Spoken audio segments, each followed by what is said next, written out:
तो friends, episode की starting होते ही हम हमारे मेन कैरेक्टर को देखते हैं जो एक बैटलफील्ड में बैठा था। वो कहता है, माँ आपको मरे हुए 10 साल हो चुके हैं, लेकिन मैं आपको अभी भी उतना ही याद करता हूँ। अगर आपको मेरा लिखा हुआ लेटर मिले तो आप मेरे ड्रीम्स में आकर मुझसे जरूर मिलना। वहीं हम देखते हैं कि वहाँ पे कई सारे डीमंस और डेमोनिक फिगर्स भी हैं। अब हमारी स्टोरी यहीं प्रेजेंट से 10 साल पीछे जाती है, जिसमें हमारा मेन कैरेक्टर एक बच्चा होता है और वो तभी से इन डेमोनिक फिगर से लड़ रहा होता है। यहाँ से हमें उसकी स्टोरी पता चलती है कि जब वो बहुत ही छोटा बच्चा था तो वो अपने दोस्तों के साथ फुटबॉल खेल रहा था। उसके सारे दोस्त बहुत खुश थे और वो सभी बच्चे एक दूसरे के साथ खेल रहे थे। अब वो बच्चे जैसे जैसे खेलते खेलते आगे बढ़ते हैं तो उनके साथ हम यहाँ पर एक डॉगी को भी देखते हैं जो किसी चीज को देखकर भौंक रहा होता है। और दोस्तों, जैसा कि हमने सुना है कि जानवरों और कुत्तों को किसी भी इविल चीज के बारे में पहले ही पता चल जाता है, तो यहाँ पे भी उस डॉगी को किसी डिमोनिक फिगर के बारे में पता चल गया था।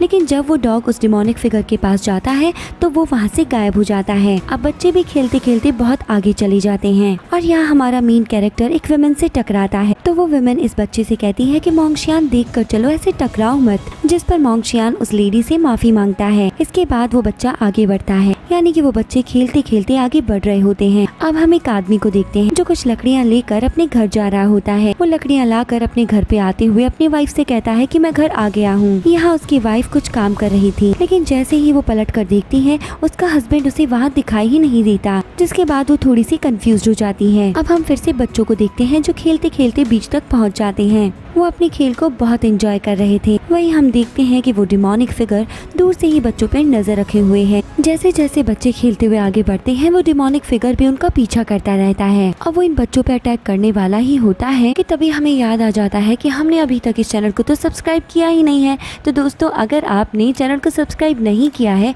तो जल्दी से चैनल को सब्सक्राइब करके बेल आइकन को प्रेस कर लीजिए, क्योंकि आपको यहाँ पे ऐसे ही मोस्ट इंटरेस्टिंग वीडियोस देखने को मिलते रहेंगे। और आपको ये एक्सप्लेनेशन सुनने के बाद में और इसके ये अब हम देखते हैं कि मोंगशियान की मदर वहाँ भी आ जाती है, जो मोंगशियान का कान पकड़ते हुए कहती है, तुम्हें मना किया था ना मैंने इतनी देर खेलने तक। इसके बाद हम देखते हैं कि वो तो वहाँ से अपनी माँ के साथ चला जाता है, लेकिन बाकी के बच्चे वहीं पर खेल रहे होते हैं। लेकिन बाद में वो बच्चे भी वहाँ से जाने का डिसाइड करते हैं। जिसके बाद हम देखते हैं कि एक बच्चा जब डिमोनिक फिगर के पास एक्सीडेंटली चला जाता है तो वो वहाँ से गायब हो जाता है। जिसके बाद वो डिमोनिक फिगर भी एक बार के लिए वहाँ से गायब हो जाता है। अब हम फिर से मोंगशियान और उसकी मदर को देखते हैं, जो दोनों ही एक ट्री के नीचे बैठे होते हैं। यहाँ पे मोंगशियान कुछ ड्राइंग कर रहा था, तो उसकी मदर उसकी तरफ देखते हुए उससे कहती है, दिखाओ दिखाओ मोंगशियान, तुमने क्या पेंट किया है। तो मोंगशियान उसे अपनी पेंटिंग दिखाता है, जिसमें बिल्कुल भी जान नहीं लग रही थी। तो ये देखकर मोंगशियान की मदर कहती है, तुम्हारे सामने मैं बैठी हूँ,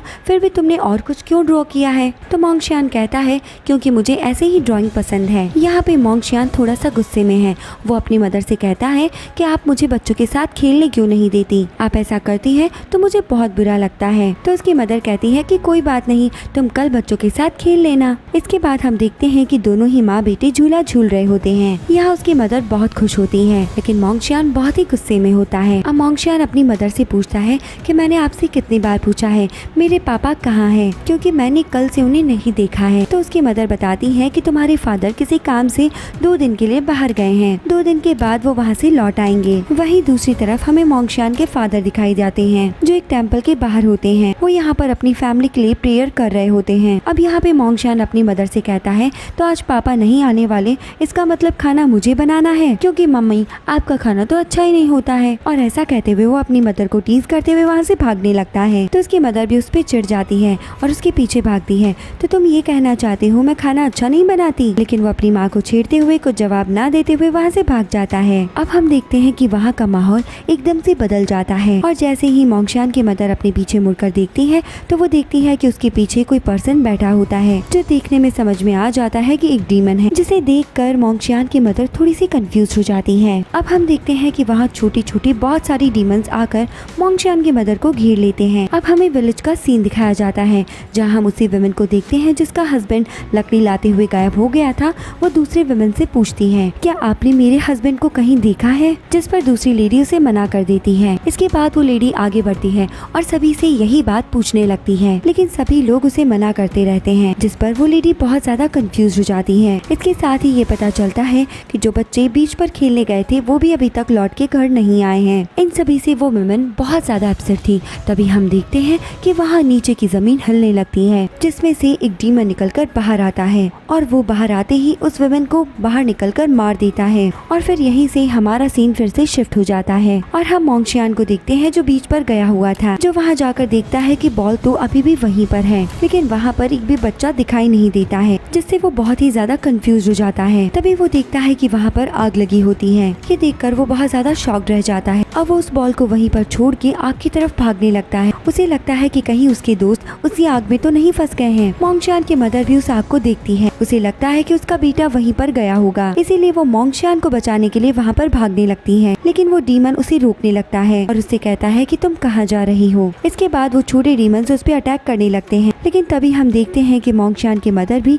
अपना रूप ले लेती है। वो एक डीमन फॉर्म में आ चुकी होती है और वो देखने में बहुत ही ज्यादा पावरफुल लग रही होती है। अब हम देखते हैं कि वो अपने एक वेपन का यूज करती है, जिसके यूज से वो सारे डीमंस को एक ही बार में टुकड़ों में काट देती है। ये देख के वो सीनियर डीमन बहुत खुश होता है। अब हम देखते हैं कि मोंगशियान की मदर अपना एक क्लॉन वहीं पर छोड़कर अपनी दूसरी बॉडी के साथ मोंगशियान के पास चली जाती है, पर यहाँ पर उसका क्लॉन पीछे से डीमन के साथ लड़ रहा होता है। जैसे ही वो डीमन पे अटैक करता है, वो डीमन अपनी रियल फॉर्म में आ जाता है, जो दिखने में बहुत ही ज्यादा डेंजरस होता है। अब जब मोंगशियान आगे जाता है तो वो देखता है कि उसके पूरे विलेज में आग लगी होती है, जिसको देखकर वो बहुत ही ज्यादा डर जाता है। वो अपने सामने ही देखता है कि बहुत सारे मॉन्स्टर्स विलेज में आकर विलेज के सारे लोगों को मार रहे होते हैं और डीमंस सारे विलेज को जला देते हैं। और मोंगशियान जैसे ही आगे बढ़ता है तो वो देखता है कि उसके नेबर की भी डेथ हो चुकी है। उसकी डेथ को देखकर वो बहुत ज्यादा डर जाता है। वहीं वो ये भी देखता है कि कुछ लोग जो डीमन मॉन्स्टर को मारने की कोशिश कर रहे होते हैं, डीमन मॉन्स्टर उन सभी को मार डालते हैं। ये सब कुछ देखकर मोंगशियान बहुत घबरा जाता है। उसे बहुत गुस्सा आ रहा होता है। इसके बाद उसके सामने ही एक डीमन मॉन्स्टर एक लेडी पे अटैक करता है और उसे मारने की कोशिश कर रहा होता है। ये देखकर मोंगशियान को गुस्सा आता है और वो जा करके डीमन मॉन्स्टर को मारकर नीचे गिरा देता है। लेकिन जब तक वो उस लेडी से पूछता है कि आप ठीक हो, तब तक ये सब देखकर डीमन मॉन्स्टर को भी गुस्सा आ चुका होता है और वो आकर के मोंगशियान पे अटैक करने लगता है। मोंगशियान उससे बचने की कोशिश करता है, लेकिन डीमन मॉन्स्टर बहुत ही ज्यादा पावरफुल होता है। अब डीमन मॉन्स्टर जब मोंगशियान की तरफ बढ़ रहा होता है, तभी वो घायल लेडी बीच में आकर उसको रोक लेती है और मोंगशियान को वहाँ से भागने के लिए कहती है। लेकिन मोंगशियान ऐसा नहीं करता है। वो अभी भी डीमन मॉन्स्टर से लड़ने के लिए आगे बढ़ने लगता है। लेकिन तभी उसके सामने एक बहुत बड़ा डिमोनिक हाथ आ जाता है, जिसे देखकर मोंगशियान डर जाता है। अब वो डीमन मॉन्स्टर जैसे ही उस पर अटैक करने वाला होता है, तभी वहाँ पर मोंगशियान की मदर आ जाती है। अब वो अपनी डीमन पावर से उस डीमन से लड़ने लगती है। वो डीमन भी बहुत ही ज्यादा पावरफुल था, लेकिन फिर मोंगशियान की मदर अपने वेपन्स का यूज करके उस मॉन्स्टर के 2 टुकड़े कर देती है, जिससे उस मॉन्स्टर की डेथ हो जाती है। अब मोंगशियान की मदर मोंगशियान के पास जाती है और अपने बेटे को देख के स्माइल करती है। मोंगशियान अपनी मदर की इस फॉर्म को देख के बहुत ज्यादा कंफ्यूज हो जाता है। लेकिन तभी दोनों माँ बेटे देखते हैं कि वहाँ पे बहुत सारे डीमंस आ चुके होते हैं जो उन पे अटैक करने वाले होते हैं। ये देखकर मोंगशियान की मदर फिर से अपने डिमोनिक फिगर में आ जाती है और उन सभी मॉन्स्टर से लड़ने लगती है। सारे मॉन्स्टर्स उस पर अटैक करने लगते हैं, लेकिन वो बिना डरे सबसे लड़ती है और वह वेपन से सभी के टुकड़े करती चली जाती है। जब एक डीमन मोंगशियान की तरफ आता है, लेकिन तभी उसकी मदर उसको भी 2 टुकड़ों में काट देती है। मोंगशियान ये सब कुछ देखकर काफी ज्यादा हैरान हो जाता है। तभी वहाँ पर एक बड़ा सा मॉन्स्टर आ जाता है जो फाइट बैक कर रहा होता है और मोंगशियान की मदर अपने वेपन्स का यूज करते हुए उससे फाइट कर रही होती है। वो पूरी ताकत के साथ उस डीमन को स्विंग करती है, जिसकी वजह से उस मॉन्स्टर की फायर आगे नहीं बढ़ पाती है। अब वो मॉन्स्टर अपनी और ज्यादा पावर्स का यूज करके फायर बॉल बनाता है, तो मोंगशियान की मदर भी अपनी पावर्स को इम्प्रूव कर लेती है। फिर वो अपनी वेपन को और भी ज्यादा तेजी के साथ स्पिल करवाती है, जिससे उस मॉन्स्टर की फायर आगे नहीं बढ़ती है। अब मॉन्स्टर अटैक करते करते बहुत ज्यादा थक चुका होता है और इसी चीज का फायदा उठाकर मोंगशियान की मदर जाकर के उस मॉन्स्टर को पंच कर देती है, जिसके पंच से वो बहुत दूर जाकर गिरता है। इसके बाद मोंगशियान की मदर उस डीमन मॉन्स्टर के पास जाती है और अपनी पूरी ताकत के साथ उसे पंच करने लगती है और कई सारी पंच के बाद में वो मॉन्स्टर हार जाता है, जिसके बाद मोंगशियान की मदर उसे दूर धकेल देती है। और अब एपिसोड के एंडिंग में उसकी मदर हमें बीचों बीच खड़ी हुई दिखाई देती है अब नेक्स्ट एपिसोड शुरू होता है जहाँ पर मोंगशियान हमें उसकी मदर के सामने खड़ा हुआ दिखाई देता है। वो अपनी मदर को ऐसे देखकर बहुत ज्यादा शॉक्ड रह जाता है। अब उसकी मदर उसके पास आती है और वो उसे हक करने वाली होती है, लेकिन तभी पीछे से एक डीमन का हाथ आता है जिसकी वजह से उसके मदर की वहीं पर डेथ हो जाती है। इसके बाद वो डीमन मोंगशियान के सामने ही उसकी मदर को खा जाता है। ये देखने के बाद मोंगशियान बहुत ज्यादा डर जाता है। मोंगशियान नीचे गिर जाता है और वो उस डीमन से लड़ने का डिसाइड करता है। इसके बाद मोंगशियान एक लकड़ी उठाकर उस डीमन को मारने के लिए आगे बढ़ता है, लेकिन वो डीमन मॉन्स्टर मोंगशियान पे अटैक करके उसे वहीं पर जान से मार देता है। तो दोस्तों मोंगशियान मर चुका था और वो मॉन्स्टर भी वहाँ से जाने वाला था। तभी सब कुछ एकदम से शांत हो जाता है और हम देखते हैं कि वहाँ पर एक पोर्टल में से एक बटरफ्लाई बाहर आती है और वो बटरफ्लाई वहाँ से बाहर आते ही सीधी मोंगशियान के पास जाती है। जिसके बाद मोंगशियान उस लकड़ी में से निकलकर बाहर आता है और हम देखते हैं कि उसकी चोट भी अपने आप ही हील होने लगती है। अब मोंगशियान के अंदर उस बटरफ्लाई की पावर्स आ जाती है और साथ ही में उसके पास विंग्स भी आ जाते हैं। ये देखकर मॉन्स्टर बहुत घबरा जाता है। अब मोंगशियान अपनी पावर्स का यूज करता है और अपनी पावर से उस मॉन्स्टर के दोनों ही हाथ को काट डालता है। और दोस्तों इस ट्विस्ट से हमें कहानी में बहुत ज्यादा इंटरेस्ट आने वाला है। हम देखते हैं कि मोंगशियान एक के बाद एक अब उस मॉन्स्टर पे बहुत सारे अटैक्स करता है।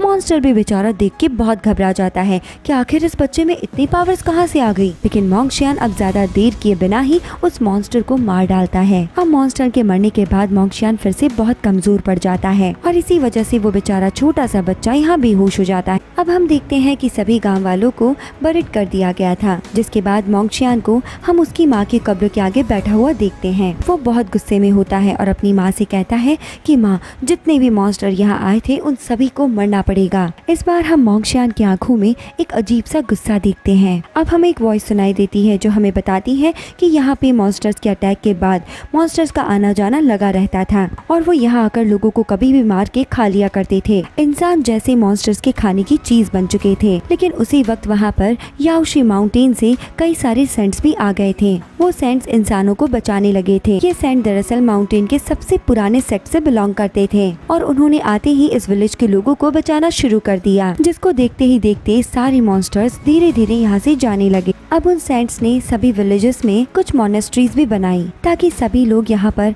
अपनी प्रैक्टिस कर सके और अपने लोगों को बचाना वो सीख सके। अब हमें मोंगशियान बताता है कि जो सेंट्स यहाँ पे आए थे वो योंगयान पैलेस के साथ साथ कई सारी सेंट्स फैमिली को प्रोटेक्ट करते थे, जिसमें से मैंग फैमिली, यांग फैमिली भी शामिल थी। अब मोंगशियान को आगे पता चलता है कि उसके फादर सेंट फैमिली से ही बिलोंग करते थे और इसी वजह से उसके अंदर भी सेंट्स की पावर है। इसके बाद वो अपनी फैमिली की वजह से एक मोनेस्ट्री में एडमिशन ले लेता है और इस मोनेस्ट्री के डिसेंडेंट सेंट फैमिली से बिलोंग करते थे। अब इस मोनेस्ट्री में एडमिशन लेने के बाद वो अपनी प्रैक्टिस को स्टार्ट कर देता है, जहाँ पे उसे बताया जाता है कि अगर किसी नॉर्मल ह्यूमन बीइंग को सेंट बनना है तो उसे 5 फॉर्म में से गुजरना होगा, जिसमें से foundation building, internal training, narrow washing, toilet और अनाज सर्वर का पूरा करना पड़ता है। जब एक पर्सन इन 5 लेवल्स को कंप्लीट कर लेता है तभी उसे ये अपॉर्चुनिटी दी जाती है कि वो सेंट बन सके, लेकिन ये चांस बहुत रेयर है। ये मिलियंस में से किसी एक को ही मिलता है। इसके बाद वो बताता है कि लाखों लोग एक ही प्रैक्टिस में कई साल निकाल देते हैं और इसी वजह से वो कभी भी सेंट बन ही नहीं पाते हैं। लेकिन मैं तो सेंट बनूंगा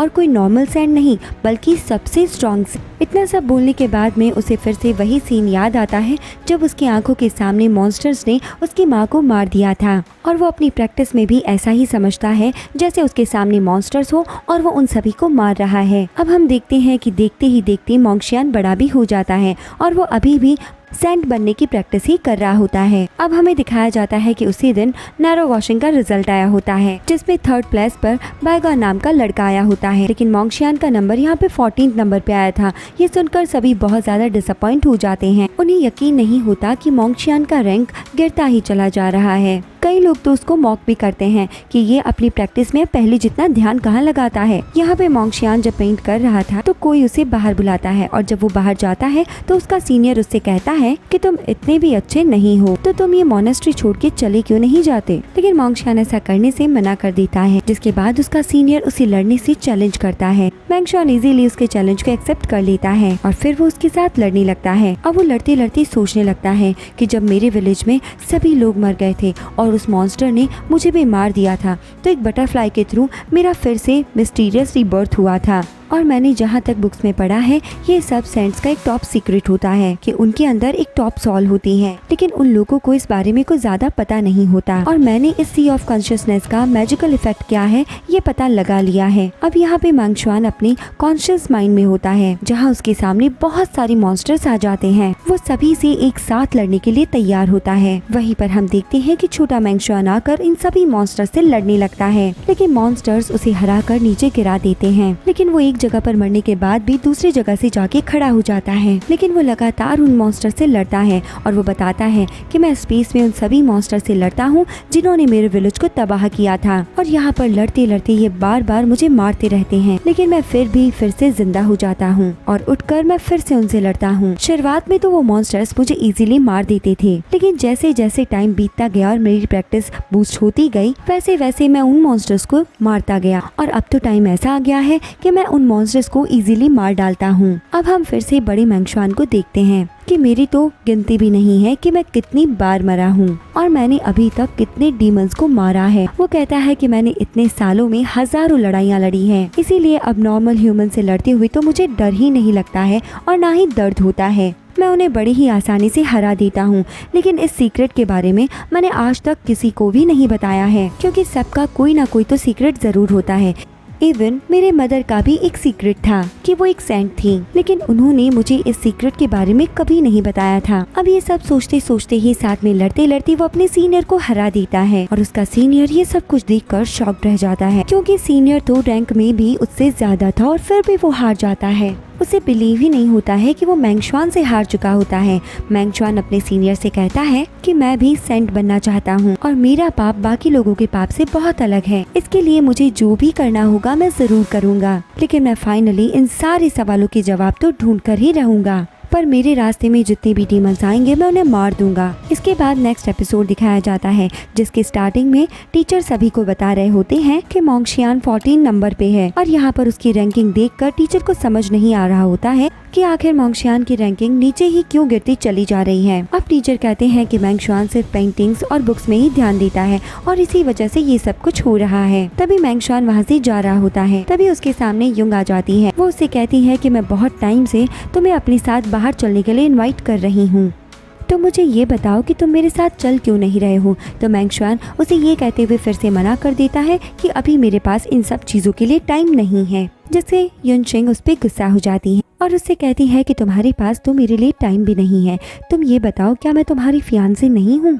अब इन दोनों को ये बातें करते हुए बाइगॉन सुन लेता है और ये बातें उसे पसंद नहीं आती है, और इसीलिए मांगशुआन जब वहाँ से जाने लगता है तो बाइगॉन उसे फाइट के लिए चैलेंज कर देता है। मांगशुआन उससे देख के समझ जाता है कि बाइगॉन को उससे कुछ प्रॉब्लम है, जिसके बाद वो भी उसके चैलेंज को एक्सेप्ट कर लेता है। अब दोनों ही फाइट करने के लिए आमने सामने होते हैं, जहाँ पर सभी डिसाइपल्स आके उन्हें देखने लगते हैं। दोनों फाइट कर रहे होते हैं तो बाइगॉन कहता है, मुझे पता है मांगशुआन, तुम पूरे दिन ना ही तो पेंटिंग्स करते हो और ना ही बुक्स पढ़ते हो, तुम पूरे दिन लियूइंग के साथ मार्शल आर्ट्स की प्रैक्टिस करते हो, लेकिन इतनी प्रैक्टिस के बाद भी तुम अभी तक परफेक्ट नहीं हो पाए हो। ये सब कुछ सुनकर सभी के सभी स्टन रह जाते हैं, क्योंकि उन्हें बिलीव नहीं होता है कि मांगशुआन जैसा लड़का यूजिन के साथ प्रैक्टिस कर रहा है। अब मांगशुआन कहता है तुम्हें तो मेरे से सिर्फ जेलसी फील होती है और इसी वजह से तुम ये सब मुझे कह रहे। जिसके बाद बाइगॉन मांगशुआन से कहता है कि मुझे भला तुमसे जेलसी फील क्यों होगी, एक तो मेरा लेवल भी तुमसे ऊपर है और दूसरा तुम अभी अभी तो यहाँ पे आए हो, और जहाँ मेरा लेवल है मैं तुम्हें बड़ी ही आसानी से हरा सकता हूँ,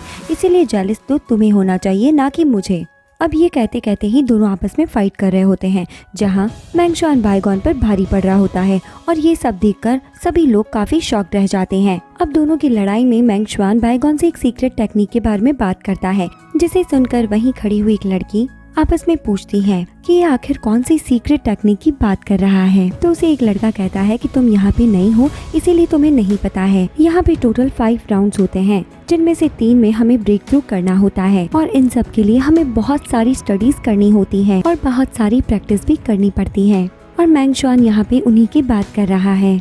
और इस ब्रेक थ्रू को कंप्लीट करने के लिए सभी के पास कुछ सीक्रेट टेक्निक्स होती हैं और यहाँ पे मोंगशियान इसी की बात कर रहा है और ये सीक्रेट टेक्निक एक दूसरे को नहीं बताई जाती है। हम देखते हैं कि यहाँ पर मेंगशुआन और बाइगॉन के बीच में अभी भी फाइट हो रही होती है और उनको देखकर ये समझ में आ रहा था कि मेंगशुआन यहाँ पे जीतने वाला है, लेकिन बाइगॉन अपनी खुद को हारता हुआ देखकर खुद पे कंट्रोल नहीं कर पाता है। जिसके बाद बाइगॉन यहाँ पे अपनी स्पिरिचुअल पावर्स का यूज करने लगता है और वो मेंगशुआन पर भारी पड़ने लगता है। मेंगशुआन यहाँ पे बाइगॉन के सारे अटैक से बच रहा होता है, लेकिन बाइगॉन भी अपनी पूरी ताकत से उस पे लगातार अटैक करता चला जाता है। मेंगशुआन फिर भी इजीली उन सारे अटैक से बच रहा होता है। इसके बाद वो बाइगॉन को एक साइड में धकेल देता है। अब तो बाइगॉन को और भी ज्यादा गुस्सा आ जाता है और बाइगॉन अपनी पावर्स का यूज करके मेंगशुआन पे अटैक करने ही वाला था, लेकिन तभी वहाँ पर एक लड़की आ जाती है और आते ही वहाँ पे अपना एरो चलाती है, जिसके एरो से वहाँ पे ब्लास्ट हो जाता है। जिसके बाद बाइगॉन और मेंगशुआन दोनों ही अलग हो जाते हैं। सभी वहाँ खड़े हुए उस लड़की को देखकर शॉक्ड रह जाते हैं, क्योंकि दोस्तों वो लड़की कोई और नहीं बल्कि लू जुई थी,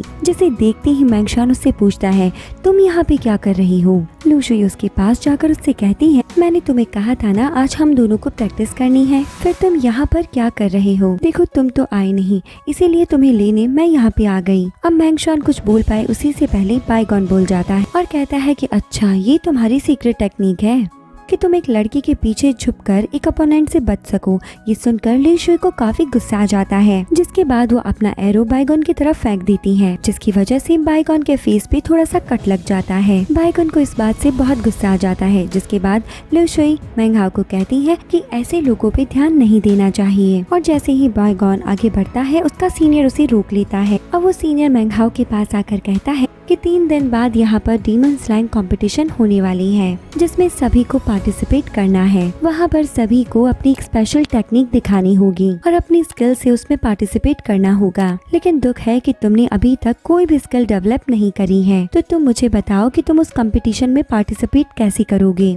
तो मेंगशाओ कहता है कि सीनियर आप चिंता ना करें, मेरे पास ऐसी टेक्निक है जिसका यूज करके मैं उसमें पार्टिसिपेट कर सकता हूँ। अब कोई कुछ और कह पाए इसके पहले ही लुई जुई कहती है कि चलो मेंगशाओ हम यहाँ से चलते हैं, हमें प्रैक्टिस के लिए देर हो रही है। जिसके बाद मेंगशाओ सबको इग्नोर करके वहाँ से चला जाता है। उन्हें जाता हुआ देखकर युन उन्हें रोकने की कोशिश करती है, लेकिन वो रुके बिना ही वहाँ से चली जाती है। जिसके बाद युन बहुत अपसेट हो जाती है और अपने घर चली जाती है। और वो घर जाकर अपने फादर से कहती है कि उसे मेंगशुआन से शादी नहीं करनी है, तो क्या वो अपनी ये एंगेजमेंट तोड़ सकती है? लेकिन उसके फादर कहते हैं कि ऐसा पॉसिबल नहीं है, क्योंकि तुम्हें भी पता है बेटी, सिर्फ 3 ही फैमिलीज हैं जो सेंट की डिसेंडेंट है, यानी कि मैंग फैमिली, युन फैमिली और बाई फैमिली। अब तुम बताओ कि तुम्हें मेंगशुआन से शादी करनी है या फिर बाइगन से? Choice is yours. अब गुस्से में भी युन कहती है कि मुझे तो मेंगशुआन से ही शादी करनी है, लेकिन वो तो अपना पूरा टाइम उस लड़की के साथ स्पेंड करता है। तो उसके फादर कहते हैं कि तुम्हें चिंता करने की कोई जरूरत नहीं है, क्योंकि उस लड़की का लेवल बहुत लो है। मेंगशुआन कभी भी उस जैसी लड़की से तो शादी नहीं करेगा, क्योंकि ना ही तो उस लड़की का कोई घर है और ना ही कोई फैमिली, वो तो खुद ही किसी और के कोर्टयार्ड में रहती है। लेकिन ये सब कुछ सुनने के बाद भी युन को बहुत गुस्सा आ रहा होता है। वहीं हम दूसरी तरफ मेंगशुआन और ल्यूजुई को देखते हैं, जो एक दूसरे से लड़ने के लिए एक दूसरे के सामने खड़े होते हैं। लिंगजुई यहाँ पे अपने एरोज का यूज करके मेंगशाओ पे अटैक करती है। मेंगशाओ भी यहाँ पे अपनी स्वॉर्ड से उसके अटैक को डिफेंड करता है। अब उनकी प्रैक्टिस के दौरान ही ल्यूजुई की नजर जाती है कि 2 लोग उन्हें प्रैक्टिस करते हुए देख रहे हैं, जिसके बाद वो अपने एरो उन दोनों लोगों पे चला देती है। मेंगशुआन उन एरोज का भी ब्लॉक करता है, लेकिन तभी एक एरो तो जाकर एक लड़के को लग जाता है। इसके बाद मेंगशुआन लुइजुई के सारे एरो के अटैक्स को रोककर दूसरे लड़के को बचा लेता है। इसके बाद मेंगशुआन लुइजुई पर अटैक करने के लिए उसके बहुत पास आ जाता है। लुइजुई उसे इतना पास में देख के हट जाती है और अपने एरो से उस पर अटैक करने की कोशिश करती है। इसके बाद लुइजुई हवा में उड़कर मेंगशुआन पर अपने एरो से अटैक करने की कोशिश करती है, लेकिन मेंगशुआन उसके दोनों ही एरोज के इस अटैक को रोक देता है। इसके बाद लुइजुई यहाँ पर अपनी 7 स्टार लुआइजिन टेक्निक का यूज करती है, लेकिन मेंगशुआन उसकी इस टेक्निक से भी बच जाता है और उसके सारे एरोज को एक के बाद एक नीचे गिरा देता है। अब गुस्से में आकर लुइजुई ट्रिपल फैंटम अटैक का यूज करती है।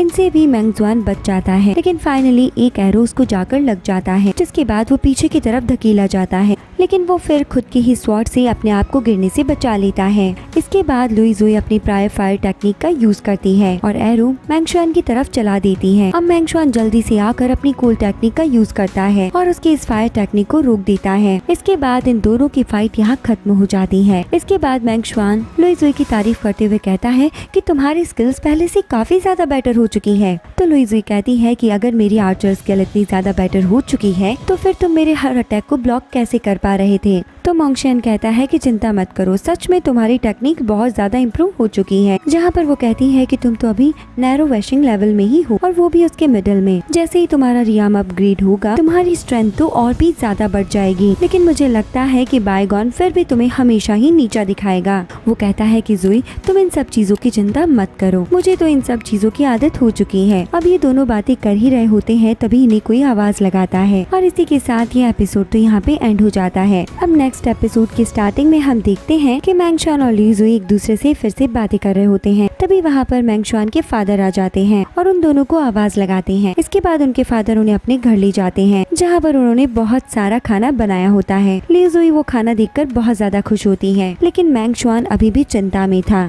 जिस पर उसके फादर उससे स्ट्रेस का कारण पूछते हैं और उससे कहते हैं कि चिंता मत करो, तुम जल्द ही अपनी सीक्रेट टेक्निक को अचीव कर लोगे। मैं भी 19 इयर्स ओल्ड था जब मुझे मेरी सीक्रेट टेक्निक अचीव हो गई थी, तुम तो अभी 15 इयर्स ही ओल्ड हो, तो तुम्हें इतनी टेंशन लेने की जरूरत नहीं है। जिस पर मोंगशियान कहता है कि मैंने सुना है कि डोंगमिन का एक लड़का जो सिर्फ 16 इयर्स ओल्ड था उसने तभी अपनी सीक्रेट टेक्निक को अचीव कर लिया था। जिस पर उसके फादर उससे कहते हैं कि तुम्हें खुद को किसी से कंपेयर करने की कोई जरूरत नहीं है, सबका लेवल अपना अपना अलग अलग होता है और सबका तरीका भी अलग अलग होता है। चिंता मत करो, तुम भी जल्द ही अपनी सीक्रेट टेक्निक को अचीव कर लोगे। इसके बाद उसके फादर उससे कहते हैं कि बेटा मुझे पता है तुम्हें बायोग्राफीज पढ़ना बहुत पसंद है, इसीलिए मैं तुम्हारे लिए एक बायोग्राफी लेकर आया हूँ, तुम इसे पढ़ो, तुम्हें बहुत अच्छा लगेगा। और जब उसके फादर उसको वो बायोग्राफी देते हैं तो मैंगशुआन उसको देखने लगता है और उसे देखकर वो बहुत खुश होता है। इसके बाद वो घर जाकर अपनी बाकी की बुक्स के साथ ही उस बुक को रख देता है। तभी हम देखते हैं कि उसकी बुक शेल्फ के पीछे एक सीक्रेट पैसेज है। वो एक सीक्रेट पैसेज के थ्रू जाता है और एक रूम में पहुंच जाता है जहाँ पर बहुत सारी बायोग्राफीज रखी हुई थी। वो उन बायोग्राफीज को पढ़ता है और कहता है मुझे भी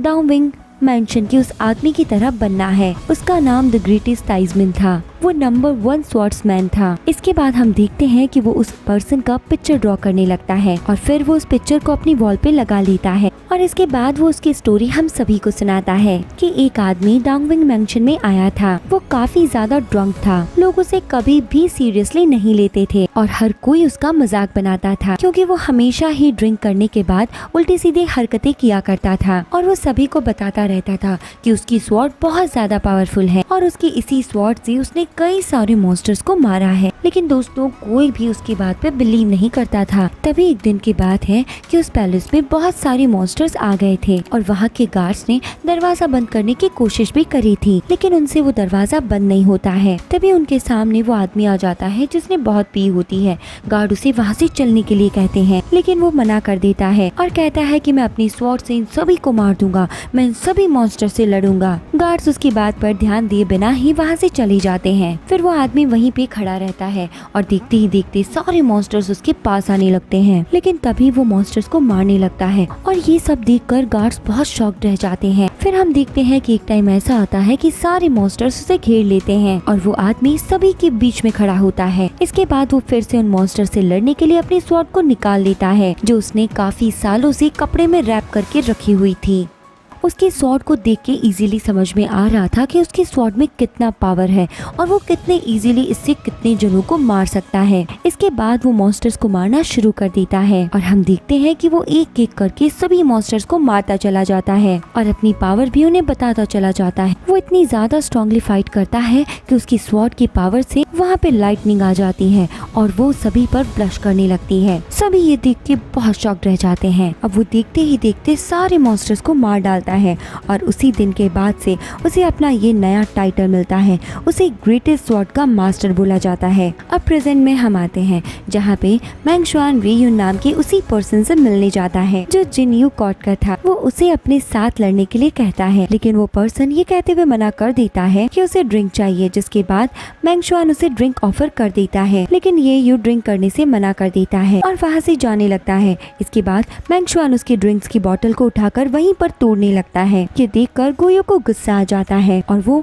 मैंग हाओ के पीछे भागने लगता है। मैंग शुआन समझता है कि अब तो फाइनली इसके साथ उसकी फाइट होने वाली है। ये उससे कहता है कि तुम कितने टाइम से अपनी सीक्रेट पावर्स को अचीव करने की कोशिश कर रहे हो और तुम आगे नहीं बढ़ पा रहे हो। मुझे देखो, मैंने कितने हाई लेवल पे ब्रेक थ्रू कर लिया है और तुम्हें देखो, तुम तो अभी तक अपनी सीक्रेट टेक्निक को भी अचीव नहीं कर पाए हो। और ऐसा कहने के बाद वो दोनों एक दूसरे से फाइट करने लगते हैं। अब वो मैंग हाओ को बताता है कि सीक्रेट टेक्निक को अचीव करने से पहले तुम्हें ट्रिनिटी को अचीव करना होगा। इसमें 3 चीजें होती है, बॉडी, माइंड और स्किल। ये बताने के साथ साथ वो मैंग शुआन से लड़ाई कर रहा होता है। मैंग शुआन भी उसके सारे अटैक्स को डिफेंड कर रहा होता है। ये बताता है कि जो बॉडी होती है वो रियल मॉक प्रैक्टिस होती है और स्ट्रेंथ का सोर्स भी होती है। जहाँ स्किल की बात आती है तो वो एक ट्रिक होती है, जैसे कि अभी तुम्हारे हाथ में ये स्वॉर्ड है, ये तुम्हारी स्किल है। और बात करें माइंड की तो वो सबसे ज्यादा मिस्टीरियस होता है, क्योंकि माइंड ही बॉडी और स्किल के बीच का एक ब्रिज होता है। और सोचो, अगर तुम्हारे माइंड को ही किसी ने डिसीव कर दिया तो तुम्हारी बॉडी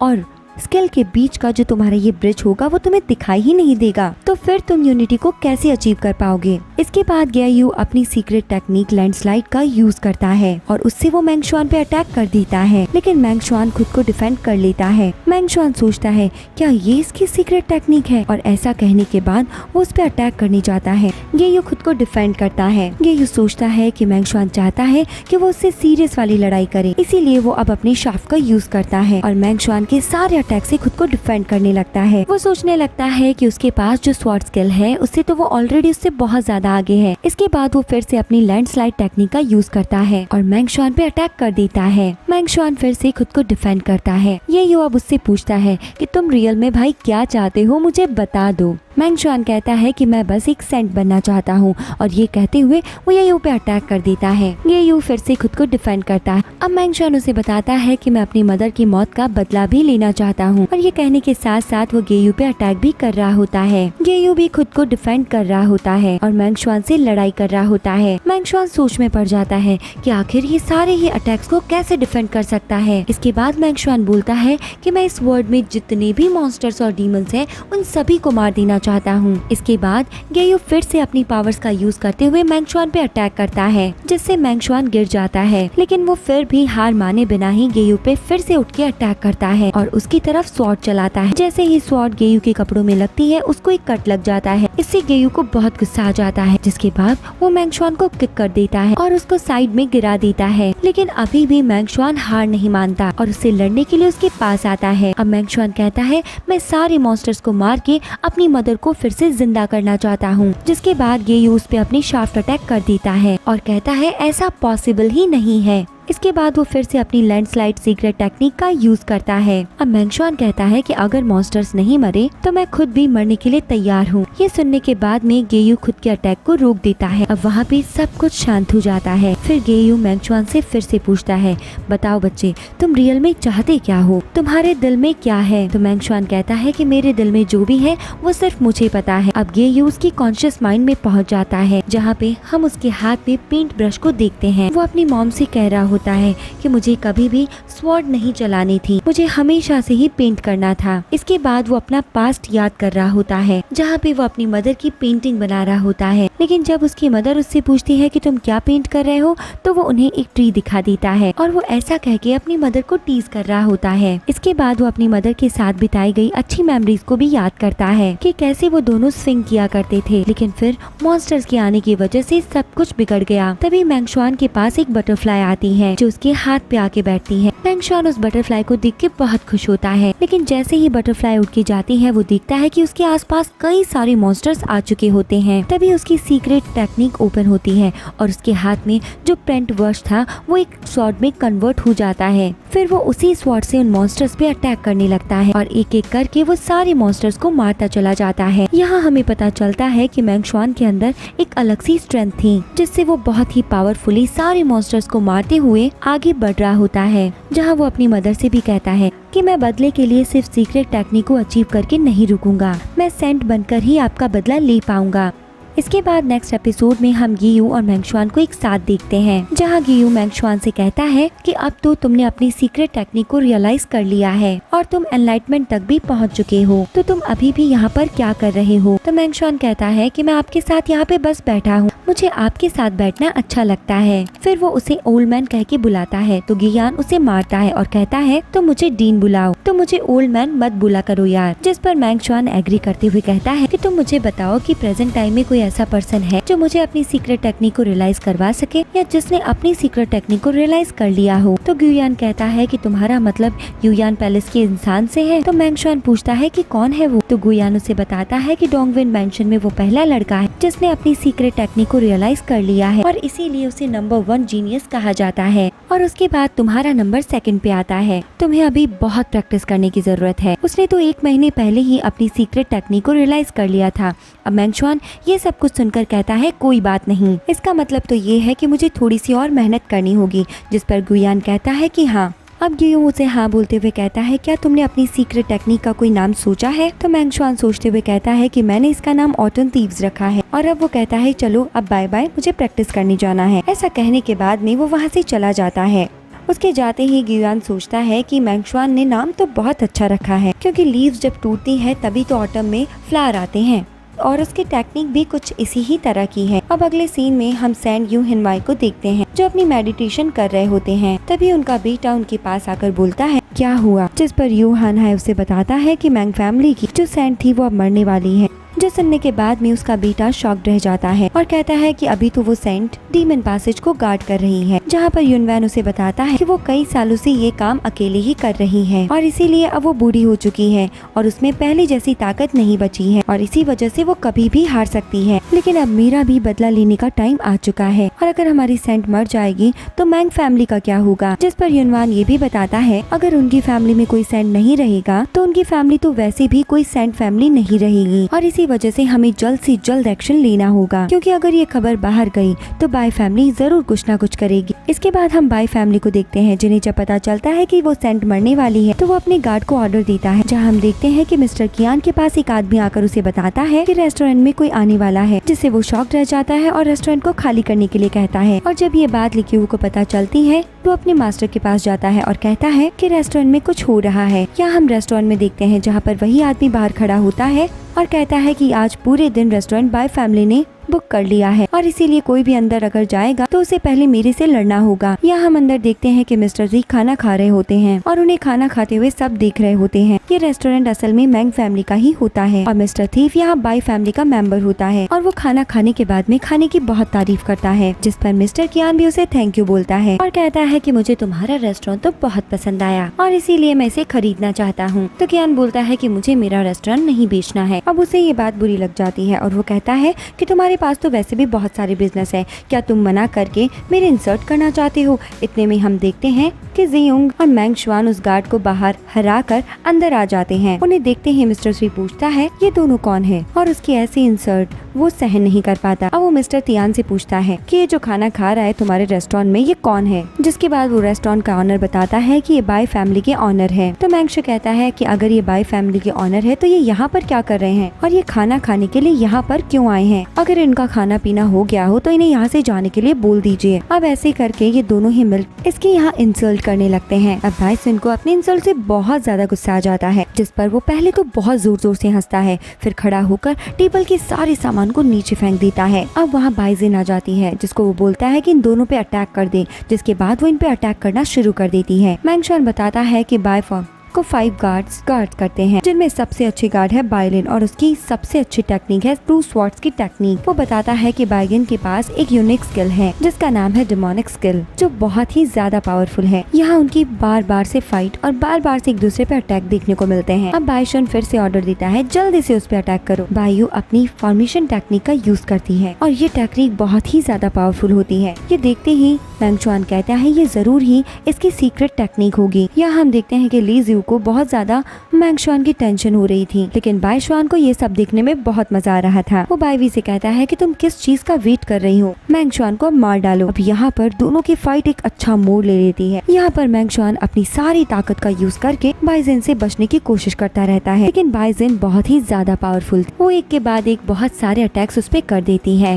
अब मैंगशुआन उसके सारे अटैक्स को डिफेंड करने की कोशिश कर रहा होता है, लेकिन उसको देखने से पता चल रहा था कि उसके सामने वो कम है और वो हार रहा है। ये देखकर बाइशन को बहुत मजा आता है, वो जोर जोर से हंसता है। अब हम देखते हैं फिर से इन दोनों की फाइट, जहाँ पे मैंगशुआन आगे भाग रहा होता है और बाइजिन उस पे अटैक कर रही होती है। अब इन दोनों के बीच में ये फाइट ऐसे ही कुछ देर तक चलती रहती है। अब फाइनली मैंगशुआन अपना एक अटैक बाइजिन पे करता है तो वो दूर जाकर गिरती। ये देखकर बाइशन को भी यकीन नहीं होता है, वो भी बहुत शॉक्ड रह जाता है, लेकिन ये देखकर जिंगयू बहुत खुश होती है। यहाँ पर ली शांग बाइजिन से पूछता है कि जो 2 स्वॉर्ड डीमन कर सकता है, बस क्या तुम वही कर सकती हो, तुम और ज्यादा अच्छे से नहीं लड़ सकती हो। ये सुनकर बाइजिन को पता चल जाता है कि मैंगशुआन के पास भी एक सीक्रेट टेक्निक है। और अब फाइनली नेक्स्ट एपिसोड की स्टार्टिंग में हमें पता चलता है कि मैंगशुआन ने बाइजिन को हरा दिया है। बाइजिन को बिलीव नहीं होता है कि वो मैंगशुआन जैसे लड़के से हार चुकी है। उसे समझ आ जाता है कि इसके पास भी एक सीक्रेट टेक्निक है और इसी वजह से उसने इसे हरा दिया है, लेकिन अभी भी बाइजिन को बिलीव नहीं हो रहा था कि आखिर सिर्फ 15 साल के लड़के ने ही इस सीक्रेट टेक्निक को कैसे डेवलप कर लिया। इससे वो काफी शॉक्ड रह जाती है। इसके बाद मैंगशुआन बाइशान को देखता है जो उससे डर के कहीं छुप गया होता है, लेकिन मैंगशुआन उसे ढूंढ लेता है। बाइशान उससे रिक्वेस्ट करता है कि प्लीज मुझे कुछ मत करो, तो मैंगशुआन कहता है क्या हुआ भाई, तू तो बहुत बोल रहा था ना तुझे मुझसे फाइट करनी है, चल खड़ा हो, उठ जा, अब तो मुझसे क्यों नहीं लड़ रहा है। तो बाइशान कहता है भाई मुझे छोड़ दे, तू जो भी कहेगा मैं वो करूंगा, पर प्लीज तू मुझे मत मारो। इसीलिए मैंगशुआन उसे छोड़ देता है, उसे मारता नहीं है। लेकिन तभी हम देखते हैं कि वहाँ पे मैंजाओ भी आ जाता है। वो आते ही मैंगशाओ से अपने साथ चलने के लिए बोलता है, जिसके बाद मैंगशुआन को कुछ भी करे बिना ही अपने फादर के पास वहाँ से चला जाता है। नेक्स्ट सीन में हम मैंग फैमिली के फायर वर्कर देखते हैं, जहाँ पर मैंग फैमिली के फैमिली हेड बैठे हुए थे और उनसे मिलने के लिए युन फैमिली का फैमिली हेड वहाँ आया हुआ था। वहाँ पर एल्डर मून उनसे कहता है मैंने आपसे कहा था कि मुझे एंगेजमेंट लेटर चाहिए, वो लेटर अभी तक क्यों नहीं आया है, क्या आप लोग जानबूझ के इसमें डीले कर रहे हो। तो उसको रिप्लाई मिलता है कि वो लेटर बन रहा है, आ रहा है, तुम वेट करो। अब फायुन कहता है कि ये बात नहीं है कि मैं आपसे बहुत ज्यादा मिसबिहेव कर रहा हूँ, लेकिन मैं आपको बता देता हूँ कि मुझे अब मैंगशाओ में कोई इंटरेस्ट नहीं है, मुझे उसके साथ किसी भी तरह का कोई रिलेशन नहीं रखना है। आपको जरूर से ये लग रहा होगा कि मैं बहुत रूड बिहेव कर रहा हूँ, लेकिन अब बात ये हो गई है कि अब हमारी फैमिली आपकी फैमिली से काफी ऊपर जा चुकी है। अब हम देखते हैं बाहर, जहाँ पे मैंगशाओ और उसके फादर वहाँ आ रहे होते हैं। तो मैंगशाओ उससे पूछता है कि यहाँ के आने का रीजन क्या है। तो उसके फादर बताते हैं कि आज हम यहाँ पे तुम्हारा एंगेजमेंट लेटर लेके आए हैं। मैंगशाओ को समझ में नहीं आता है कि आखिर ये सब कुछ क्या हो रहा है। इसके बाद वो दोनों ही फायर हॉल में जाते हैं, जहाँ अंदर जाते ही मैंगशुआन का फादर उन सभी को ग्रीट करता है। उसको देखते ही युन पूछता है कि एंगेजमेंट सर्टिफिकेट कहाँ है। फिर एक गार्ड आता है और युन को सर्टिफिकेट दे देता है, लेकिन तभी एल्डर मॉन उससे पूछते हैं कि ऐसा कौन सा रीजन आ चुका है जिसकी वजह से तुम ये एंगेजमेंट तोड़ना चाहते हो। तो एल्डर युन कहता है कि ऐसे प्रिटेंड मत करो कि तुम्हें कुछ पता ही ना हो। मुझे पता है कि एल्डर मैन की तबीयत बहुत ज्यादा खराब हो चुकी है और उन्हें बहुत सारी इंजरीज भी, इस वजह से उनकी कभी भी डेथ हो सकती है। ये सुनते ही मैन फैमिली के सभी लोग बहुत गुस्से में आ जाते हैं। साथ ही में युन कहता है कि उन मैन के मरने के बाद में वहाँ पे कोई भी गॉड नहीं रहेगा और जिस फैमिली में गॉड ना हो उस फैमिली से हमें अपनी बेटी की शादी नहीं करवानी, क्योंकि उनकी डेथ के बाद तो हमारी फैमिली आपकी फैमिली से बहुत ऊंची हो जाएगी। ये सुनकर मैन फैमिली के एक मेंबर को बहुत गुस्सा आता है और वो युन की बातें सुनकर अपनी स्वॉर्ड निकालने लगता है, जिसको देखकर युन कहता है कि शांत रहो, ऐसा ना हो कि तुम यहीं पर मेरे हाथों मारे जाओ। अब एल्डर मॉन अपने भाई को वहीं पे बैठा देते हैं। साथ ही वो ऐसे भी कहते हैं कि युन को एंगेजमेंट सर्टिफिकेट दे दिया जाए। इसके बाद मैन का फादर उसे एंगेजमेंट देने के लिए उसके पास में जाता है और वो जैसे ही उसको सर्टिफिकेट देने वाला था तब मैंगशुआन बीच में आकर वो बॉक्स खींच लेता है, जो देखकर सभी शॉक्ड रह जाते हैं। तो युन ये देखकर उसे पूछता है तुम ये क्यों कर रहे हो, मुझे अपनी बेटी की एंगेजमेंट तुमसे नहीं करवानी है। तो ये देखकर मैंशन कहता है कि अंकल शायद आपको कोई गलतफहमी है, मुझे भी आपकी बेटी में कोई इंटरेस्ट नहीं है, ना ही मुझे उससे एंगेजमेंट करनी है। इसके बाद मैंशन वो एंगेजमेंट लेटर निकाल कर उसे वहीं पे उन सबके सामने फाड़ देता है और कहता है कि मैं खुद से ये एंगेजमेंट तोड़ रहा हूँ, जिससे सभी शॉक्ड रह जाते हैं। लेकिन ये देखकर एक एल्डर तो बहुत खुश होता है क्योंकि उसने बहुत अच्छा जवाब दिया होता है और वो फटे हुए टुकड़े युन को दे देता है और कहता है बाहर जाते हुए ये टुकड़े फेंक देना। युन उसकी ऐसी बदतमीजी से बहुत गुस्सा होता है और उससे जाते जाते कहता है कि बच्चे मैं तुम्हें एक एडवाइस देता हूँ, अब तुम्हारी फैमिली में कोई भी सेंट नहीं, और रही तुम्हारी क्वालिफिकेशन की बात तो तुम तो इसके देखते कभी भी गॉड नहीं बन पाओगे, इसीलिए तुम ये सब चीजें छोड़ दो और अपनी पेंटिंग में ध्यान दो क्योंकि तुम्हारे हाथ में वही रहने वाला है, उससे ज्यादा तुम कुछ भी नहीं कर पाओगे। और जाते जाते ये भी कहता है कि वेट करो, जब तुम्हारी वो ओल्ड वुमेन मरेगी तो भी मैं वेट करूंगा कि तुम्हारा क्या होता है। तब वो बाहर निकलता है तो वहाँ पर सेंटेंस मैन आ जाता जिसका नाम शियानयू होता है। वो कहती है कि अभी अभी तुमने जो मेरी इंसल्ट करी है उसके बाद मैं तुम्हें कैसे छोड़ दूँ। उसे देखकर वो बहुत डर जाता है। इसके बाद शियानयू को गुस्सा आता है, वो युन को एक जोरदार से थप्पड़ मारती है। उसके सिर्फ एक थप्पड़ से युन बहुत दूर तक जाकर गिरता है। अब उसे मैंगशान बचाते हुए पूछता है अंकल आप ठीक तो हो?